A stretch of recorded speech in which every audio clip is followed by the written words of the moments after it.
สบายดีมื้อนี้เฮาสิมารีวิวโรงแรมให้พี่น้องได้เบิ่งเนาะอยู่เมืองหลวงพระบางเด้อพี่น้องโรงแรมนี้ก็มีชื่อว่าวิลาบัวทองโฮเทลหาก็จองวันยานี้เนาะไล่ทุกสิ่งทุกอย่างตกมา13 ดอลกับ60 เซนต์ก็ราคาก็โอเคเนาะเพราะว่าเพิ่นก็มี AC หลังคาเพิ่นก็เป็นหลังคาไม้แล้วก็พื้นก็เป็นพื้นไม้มีเตียงใหญ่เบิ่งก็หรูหราดีเนาะแล้วก็มีแวนมีตู้ใส่เครื่องมีทีวีมีตู้เย็น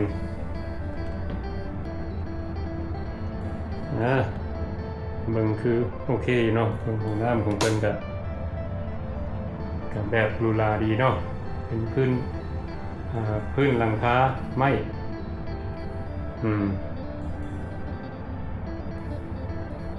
นี่เนาะถ่ายให้พี่น้องได้เบิ่งคืนหนึ่ง13 ดอลกับ60 เซนต์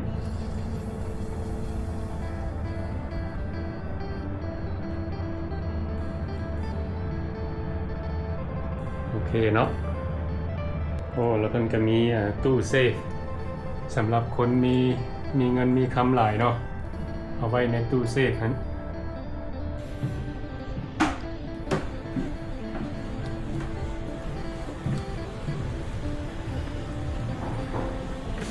ออกมาทางนอก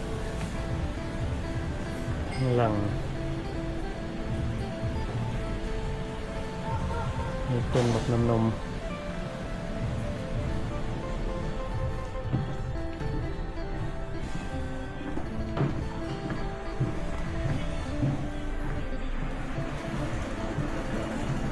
มีสันทึง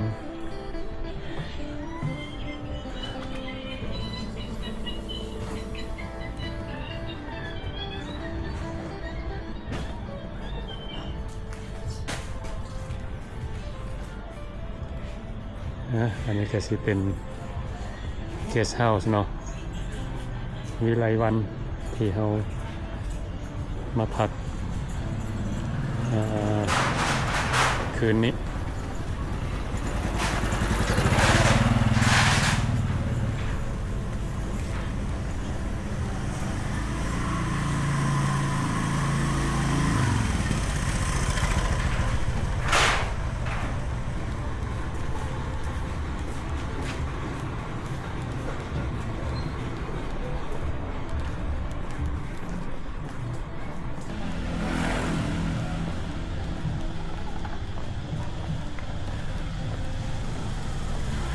แถวนี้เป็นกันมีอาหารหลายของหน้าผลตั้งใหญ่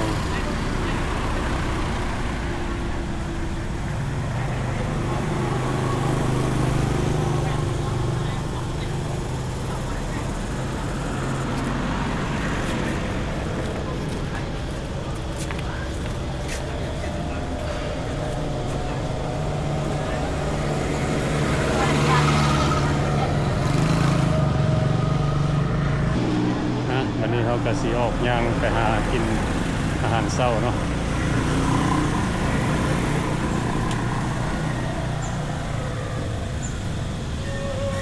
ห้องแฮมเขาคืนหนึ่ง13 ดอลลาร์กับ60 เซนต์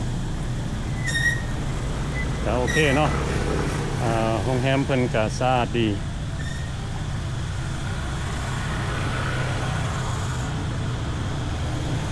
เขาไปย่างนี่เขาก็บ่ได้มีเครื่องหลายเนาะมีแต่ถุงพายถุงหนึ่งแล้วก็เกิดอีแตะอันนี้สำหรับเขาใส่เล่นเนาะแต่ว่าเวลาเขาย่างไก่นี่เขาสิใส่เกิดเทนนิสชู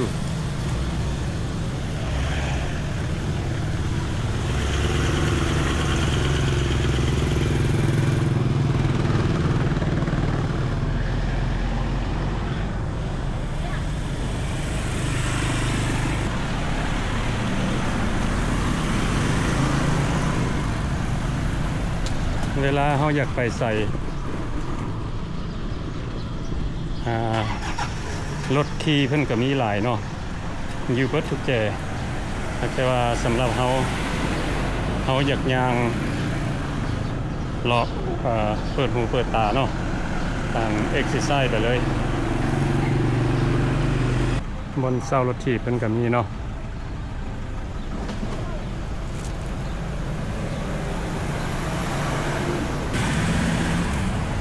สำหรับคนอยากขี่รถเพิ่นก็มีหลายลงท่าเด้แม่จงพายแล้วจงก้มหลบพายแล้วส่วนว่าจะคุยแบบ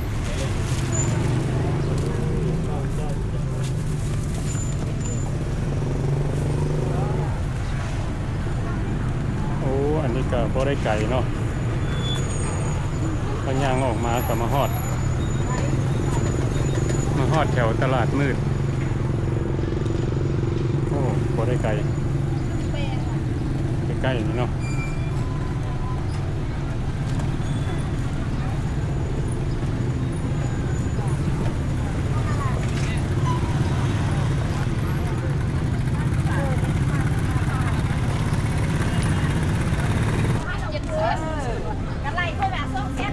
บริเวณนี้นี่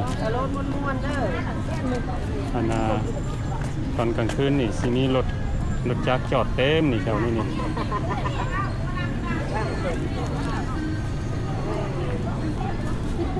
แล้วก็นั่นเป็นโรงแรมที่พวกเราเคยมาเช่าเนาะ Indigo House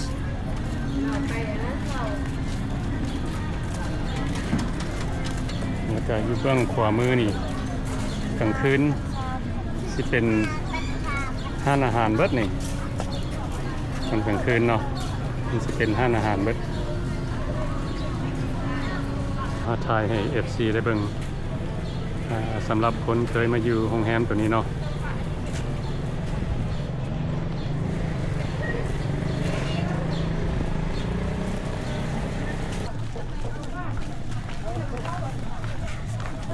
เอาสิ่งอย่างออกไปเบิ่งวัดใหม่ว่าเป็นเฮ็ดอย่างเนาะคือว่ามีคนยางไปทางคนหลายอันนี้เป็นคนนี้ร้านขายเครื่อง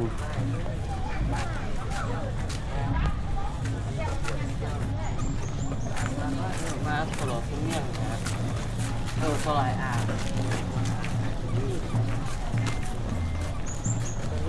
ตอนกลางคืนนี่เป็นห้านเต็มแถวนี้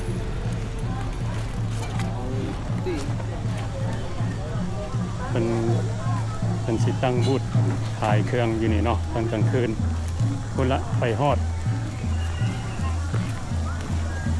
ปูนล่ะไกลๆพุ่น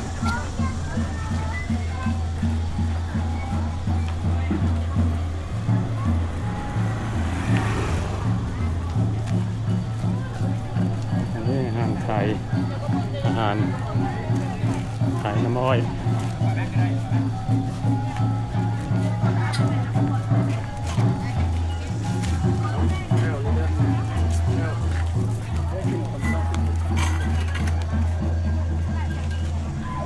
เอามาเบิ่งเนาะว่าเป็นมีอย่าง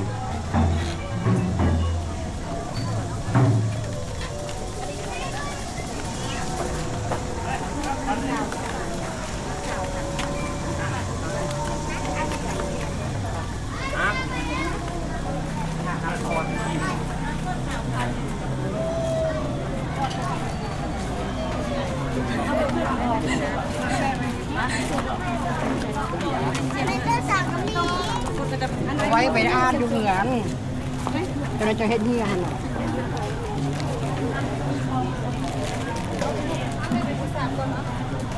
เดี๋ยวนี้ก็มีพ่อแม่พี่น้องหลายคนเนาะคนออกมาส่งพระ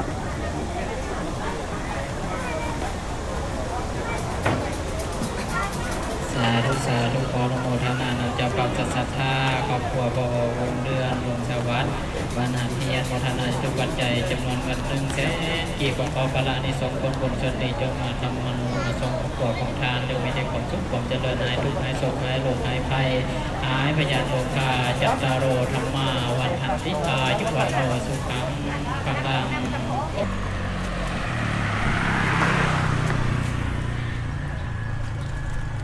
มีแฮมเบอร์เกอร์อาหารฝรั่งแล้วก็อาหารแบบลาวๆเนาะตำบักหุ่งหลวงพระบางใส่กรอบกินเอโกรไข่แพนปิ้งปลาสิกินนี่อย่างเฮามื้อเช้านี่เขาเปียกบ่จังหน่อย FC เพิ่นสิว่าโอ้หน้าเจ้าสิเป็นข้าวเปียกแล้วเพิ่นว่าบางเทื่อก็สิกินข้าวเปียกเนาะยังบ่ฮู้เทื่อ Sugar cane. Oh, got some souvenir too, huh? Yeah. What's that? Bamboo chips. Bamboo chips? Yeah. Wow, I never had that before. Yeah, I know. Wow. And mushroom chips. What? Oh, mushroom chips? Yeah. Wow. บ่เคยได้กินเนาะ Where you guys coming from? We came from the morning market. Oh, morning market. Did you go to Yeah, that I alley? just came from my hotel. Oh. It's not that far from here. Oh, okay. Yeah, just to the left of there. Yeah. But today I'm thinking about maybe trying out another hotel. Oh. Maybe on this street right here. Oh, okay. Yeah. How was it? Yeah, it was good. Yeah, I liked it. Yeah. Yeah. At the bank. Oh, okay. ATM.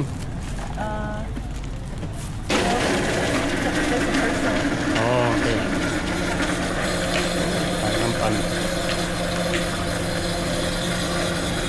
Yeah, I'm thinking about going get me some breakfast. Oh, yeah. You guys want to join for some breakfast? Have you eaten yet? We ate already. Okay, eat again. Let's see what. There's the morning market. Yeah. It's through alley. Oh, okay. Yeah, You got some restaurant over there too, huh? Yeah. Yeah. Check it out. นี่พวกเขากับมาหลวงพระบางน้ำกันเนาะมาจากเวียงจันทน์แล้วบัดนี้เดี๋ยวนี้เขาก็ได้ย้ายออกไปอยู่โรงแรมตัวใหม่เขาสิไปเลาะเบิ่งหลายๆบอนเนาะมาต่างทายให้พี่น้องได้เบิ่งนํว่าโรงแรมอยู่หลวงพระบางนี่เป็นแบบใดอันนี้ก็สิเป็นคนเป็นขายอาหารตอนกลางคืนเดี๋ยวนี้พวกเขาก็สิออกไปหา breakfast ไปย่างไปพุ่นก่อน เป็นห้างขายน้ำปั่น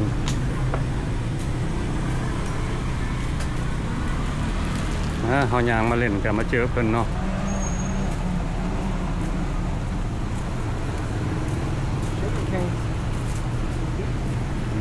นี่คือสิเป็นห้องวิไลโฮเทลเด้อพี่น้องโฮเทลเพิ่นมีหลายเนาะอยู่หลวงพระบาง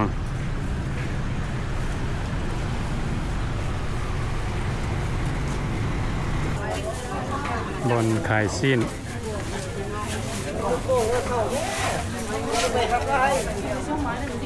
không thế rồi có vào mình ngó kiểu này phòng chỉ có tay cái bây giờ nó chín này hả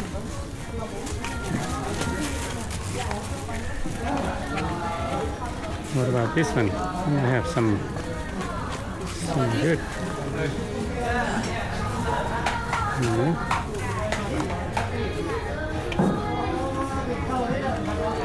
อันนี้ขายแบบเป็นจานบ่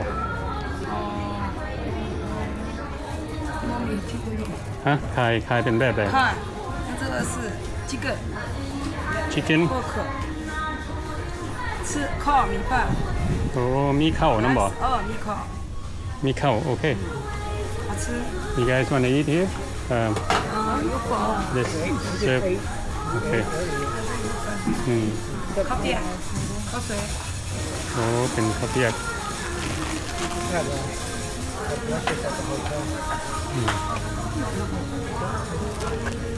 อันนั้นเป็นไข่ลูกบ่ 哦， Baby eggs? 大概。 โอ้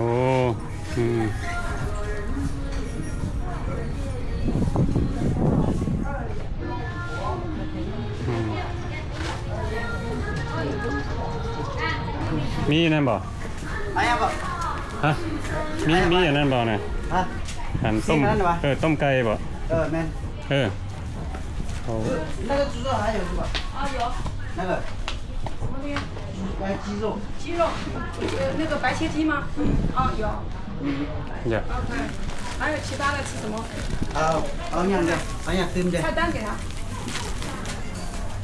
what you want kind of ate earlier. I'll eat something like I'll do the same thing. We'll share.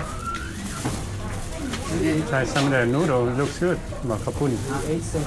We just ate earlier. เอาอย่างเดียวเอาปลาบ่ 给他看。 Want to try that? We can share. Oh, you gonna get that, Joe? yeah I'm gonna try that chicken yeah Or song? Song is it? เอาซ่องจิเกตได้แล้วเนาะเอาอย่างตื่มเด้พอแล้ว พอแล้วครับเขาก็กินมาเลย อ๋อ กินเท่าไหร่ 这是什么？要两块2份。白切鸡是吗？ เอาน้ำสองตัวน้ำ เขาสั่งอันน่ะเอาขั่วผักบุ้งได้บ่ขั่วผักบุ้งมีบ่ ได้ขอบคุณ ได้เอาขั่วผักบุ้งนำ这个鸡嘛对嗯，这样的鸡嘛白切鸡嘛。对。 Got bamboo. bamboo chip Oh, that's pretty good.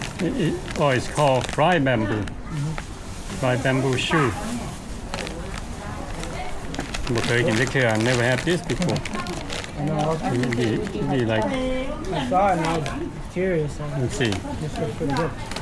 สิคือย่ำไม้บ่ Not tried. เบิ่งคือไม้เนาะ look like just piece of wood I know. Pretty good. yeah Here's what chips.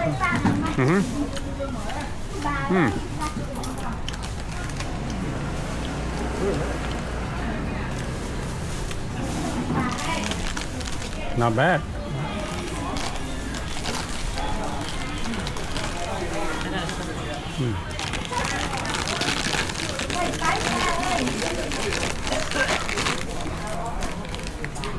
กับ some lime leaf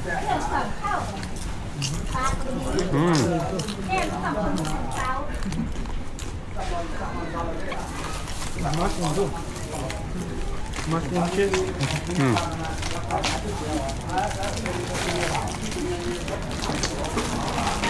กรอบดี Try the mushroom. crispy Deep fried mushroom too. Like chips too. look this It's one almost like beef. 25,000 right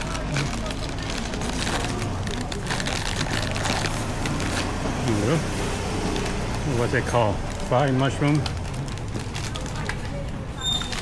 What kind of mushroom is this, honey?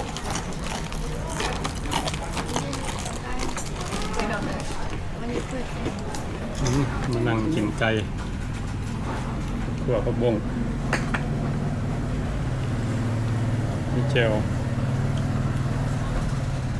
อันนี้ก็สิเป็น Chinese food right อาหารจีนมาหลวงพระบางมากินอาหารจีนเด้อพี่น้องขั่วผักบุ้งแล้วก็มีข้าวเจ้านะครับบุ้งกับข้าวเจ้า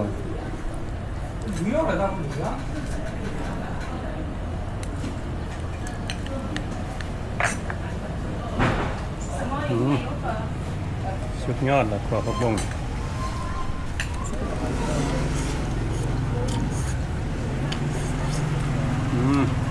ครับ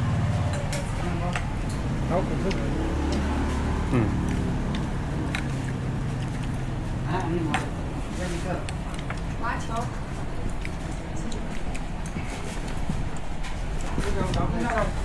หมูไก่ขาไก่อันเจียว 后边这呢，我们到这个合到这么多个，你用把这个，给这样一压，它永远都不会掉。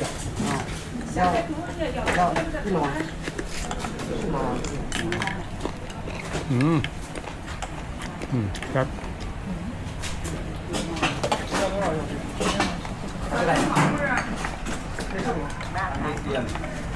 这样子给他一人。来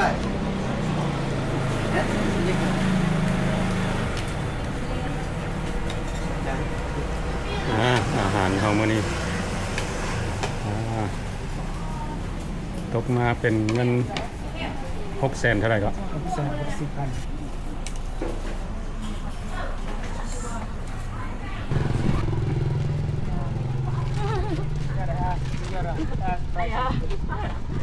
Yeah. Yeah, next time we ask first. Before we eat.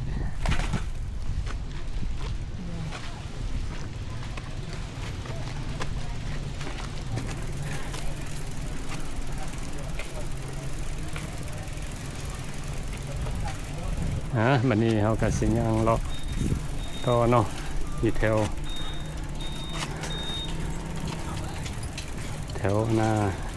ตลาด Getting boba.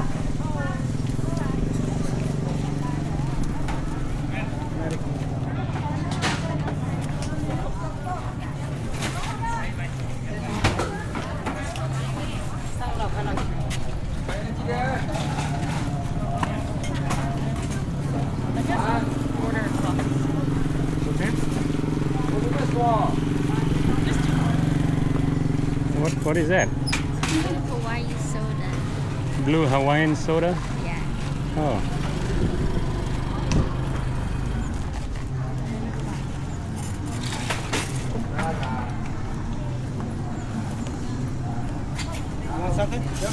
No, I'm good. I'll go get me some smoothie over there.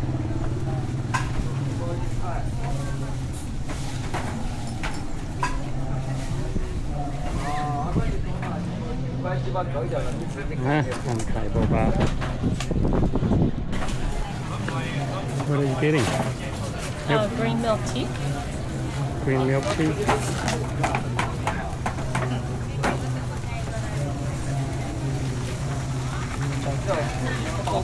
Hmm. 20,000. Right here, mango smoothie.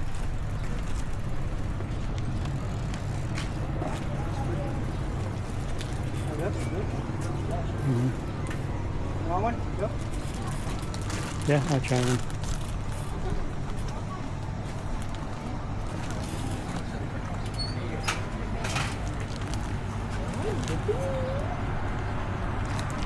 I'll nam ให้หน่อยอันนึงเอาอันนี้ปันหมกม่วงบ่ โดย โอเค ปันมะม่วงกับมะเกียงเกียง โอปันใส่มะเขือน้ำ โมอันมะม่วงต่างหากมะเกียงนะมะเกียงจะเป็นน้ำเกียงสุกตัวนี้จะเป็นปัน โอ้เอาปันหมกม่วง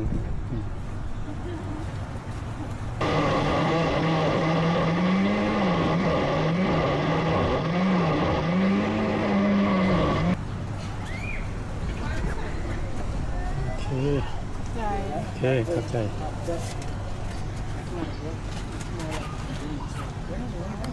Look at this. Fancy.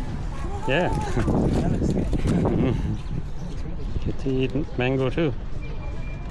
Yeah, seeมึงดู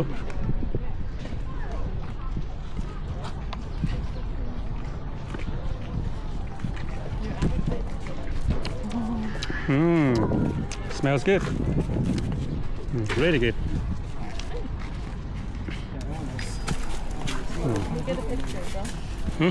Everybody wants a picture of that. Okay. There will be 10,000.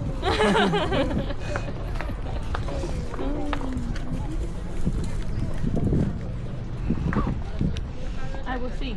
Hello, hello.